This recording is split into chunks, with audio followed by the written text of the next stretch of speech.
Hello YouTube, Bill Hensley here, and welcome to my 1-month review of the Chevrolet Bolt EV. I've been itching to put together a review of the vehicle for some time now, because what I have here is a base model Bolt EV, an LT, not the Premier. However, being a base model that it is still tricked out with everything that an LT can get. Much like my Nissan Leaf over here, which is also a base model, and I still plan on doing a 1-year review in the month of July. Be sure to subscribe to my channel and click on that bell notification down below so that you're notified as soon as a new video is uploaded. But for now, I'm going to cover all of the cool features that the Chevrolet Bolt EV has to offer and our impressions of the vehicle 1 month in to our ownership.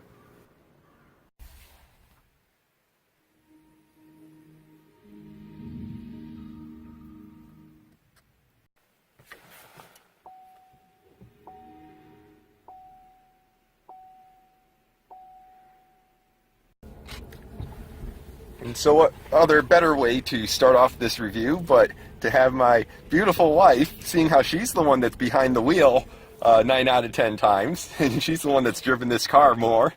We'll have the review through her perspective. So yeah, honey, what do you think? 1 month later, after driving this vehicle, what's your impressions of the car?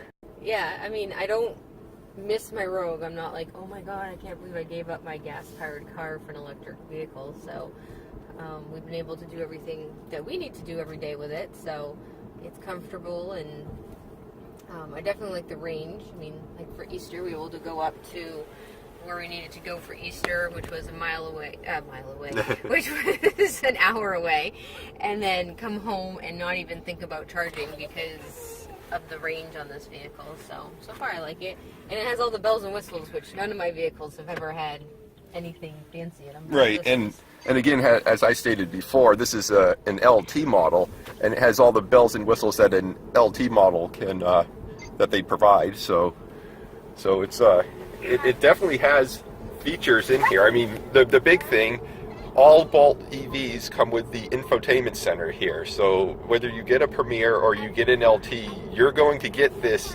I think it's a 10.5-inch screen. It is huge, and that is a big compliment to the car to have that infotainment center right there. And it makes it nice for when you're doing the backup camera, because like in your Leaf, or even in my car I had before this, it was a very small screen, so even using that, it was hard to see. This is large.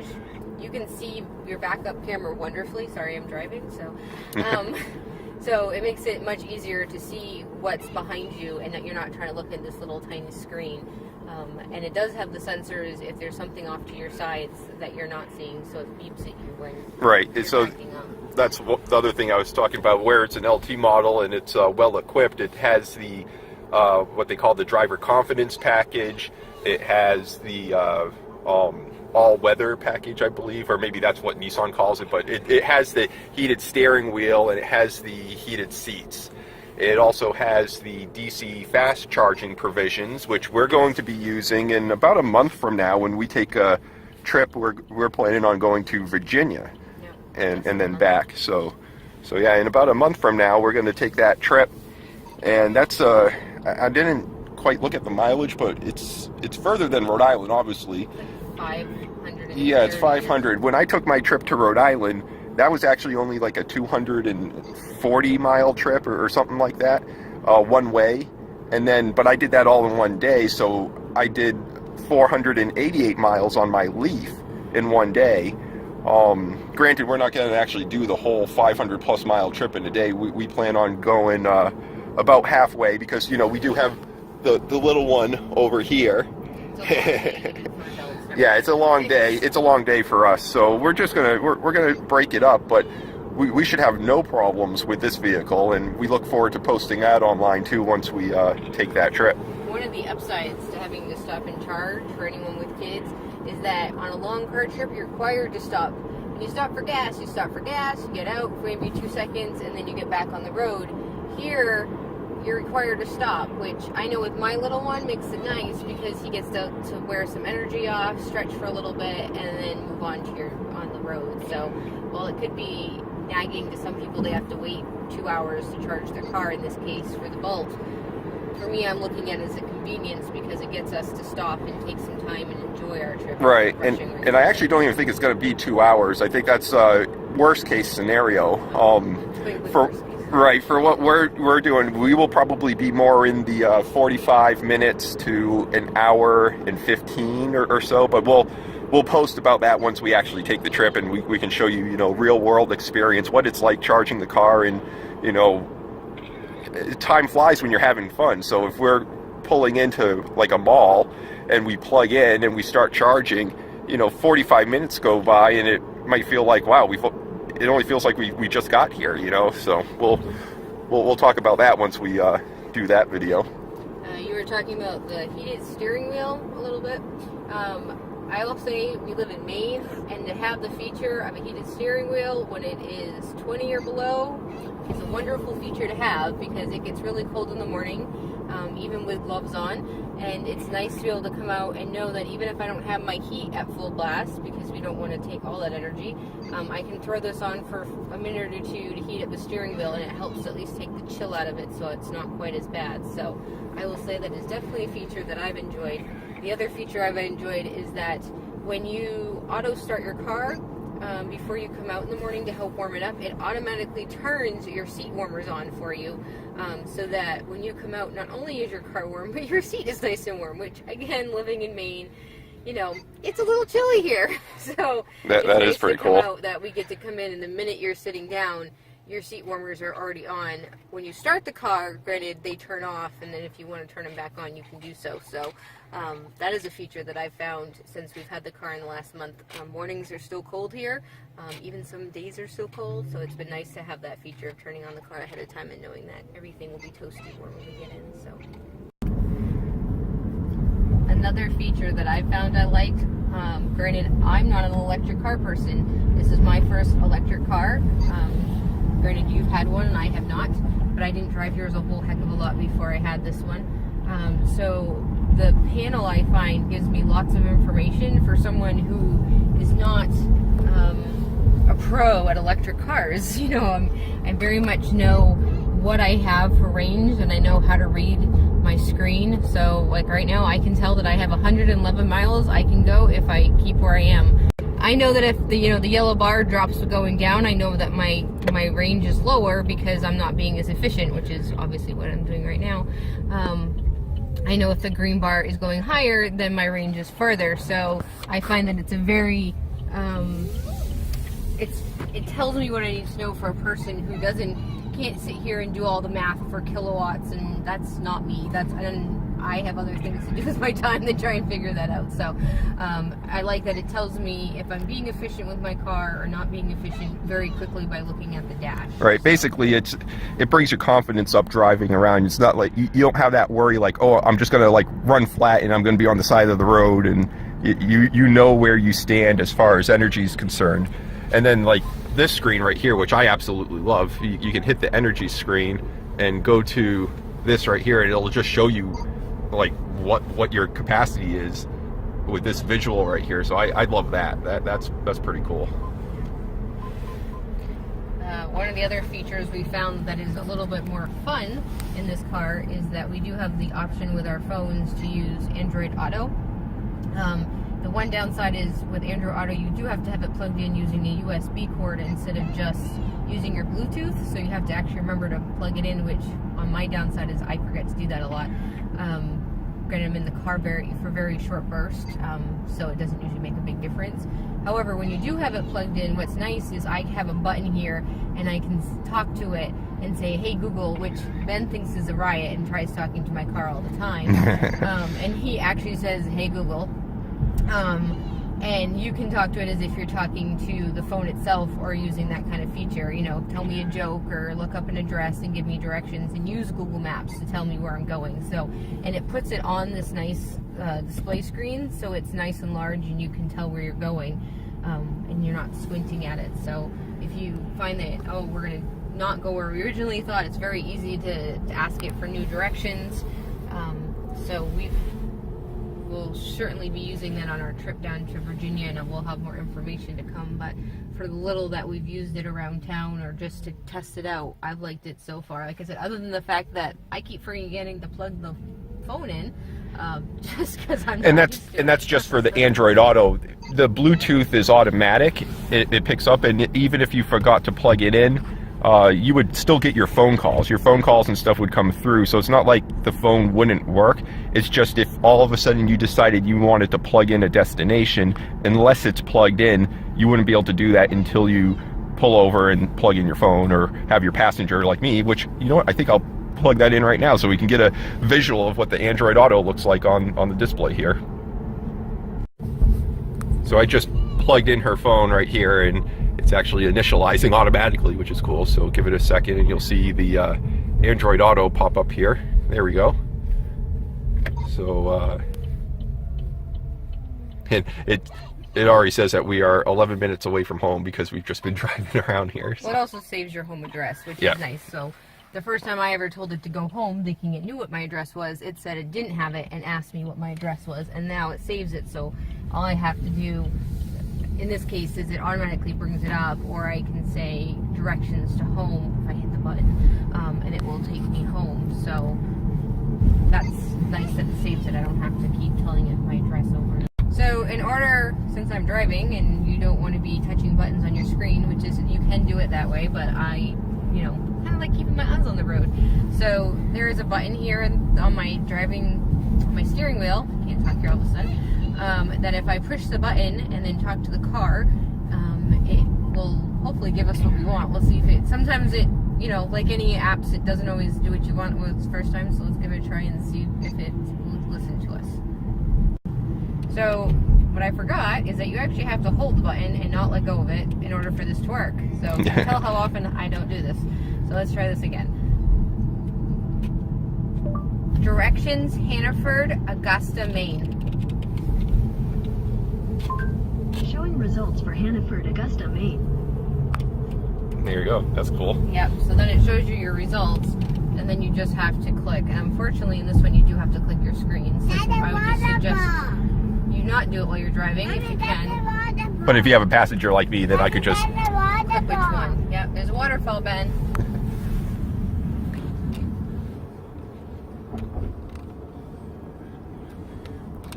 Okay, so once you have your directions in, I like it because it's on the screen, it's nice and easy to view. She's quick to recalculate if you miss a turn and tell you where to go next. Unlike past GPSs where they seem to take forever to recalculate sometime, this one I find is really quick. We were even up and going towards Farmington recently, and she didn't like where we were trying to go, which was our normal route, and even though there was low cell signal, she still really quickly recalculated and chose a different route for us, or where she at least thought she wanted us to go. So I like the GPS because it's something we're familiar with, so we use it a lot and it makes it easy.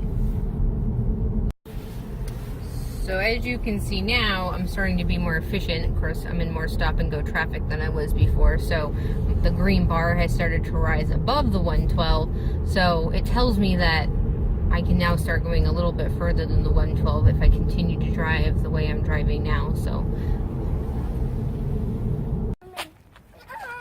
one of the things that I like is that it's easier for him to get in and out of his seat. It's a flat floor in the back without the hump, so it makes it so he's not stumbling over it and tripping usually. And it's just nice and flat, and it makes it easier for him. Sorry, he's running off.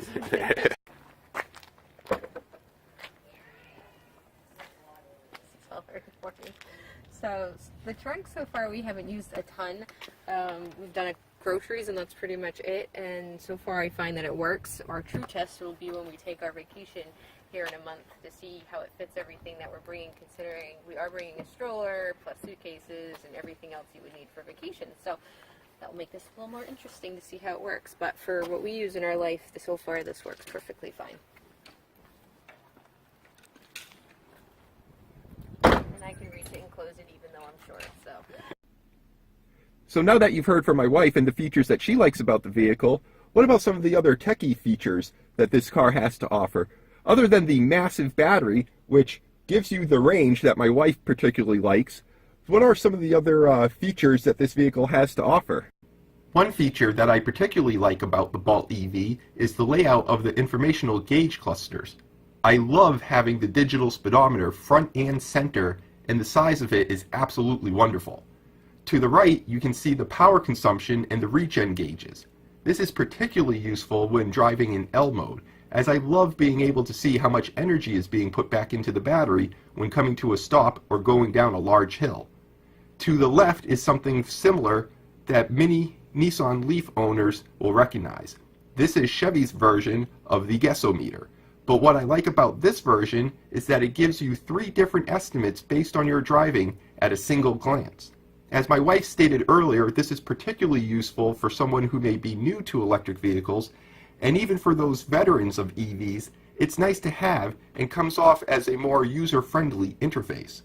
On top of all of that, the entire interface is customizable as well. With a few clicks of the directional arrows on the steering wheel, you can select different things to be shown underneath the speedometer. Would you like to display your radio stations instead of the tire pressure or tripometer? With just a few clicks, you can change up the display to your liking. And then you've got the center console display, or the infotainment center. And this is great. This is completely customizable. You can put whatever information you want to be seen here at all times. And one of the things that I like is the energy menu, and it will tell you a whole bunch of information about the batteries, their state of charge, graphics to show you how much juice is still in the batteries. Some of the things that I really like with the charging, you can set the amperage. If you're on a level 1, which we're not, we are on a level 2 in our garage. That's what we have hooked up. But if you were just charging off of a standard 120 volt electrical outlet, you can actually change the amperage so that you don't trip a breaker by dropping it down to 8 amps versus 12. So that's pretty cool.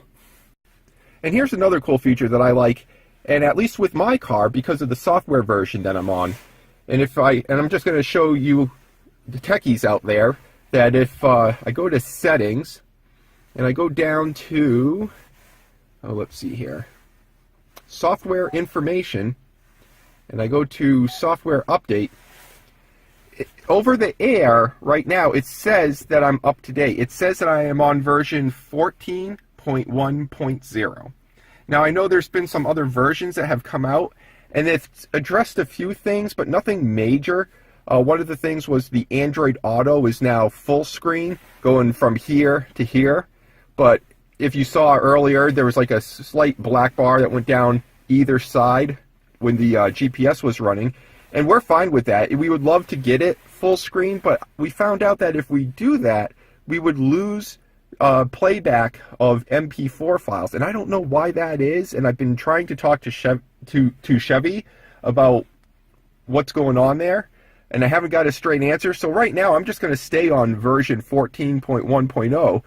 If you take a USB flash drive that is formatted in the FAT32 file format, I have some MP4s that are loaded up on this flash drive, and you'll see here in a moment, right here, I can click on the movie tab, and I can click on my disc, and I've got movies on here. So I can click on any one of these movies here and watch a video in the car. And this is going to be particularly helpful, especially on our trip that we take, because if we do have to sit at a fast charger, we can, with Ben with us, we can watch a movie here right on the screen. And I think that's awesome. I don't know why they've taken that away, if it was deliberate or if it was accidental. And I've been trying to talk to Chevy about that, like why is this not a capability anymore? I'm just not willing to risk going to the dealership, upgrading to the latest firmware version, and then losing this functionality. So it is something cool about the car, and I absolutely love it. But again, from what I've heard, is that functionality is lost if you go beyond version 14.1.0. So anyways, another cool feature of the car, and I hope that that is still a feature that's available in the latest software update in the future. And that's pretty much it. If you've enjoyed this video, please like, comment, and subscribe. For all of you who have already clicked on that subscribe button, thank you so much. You are really helping me to get the word out about electric vehicles, and your free subscription to my channel helps me put out more and more of these videos for all of you to enjoy. So again, thank you so much for supporting me in this channel. Until next time, I'm Bill Hensley, and thanks for watching.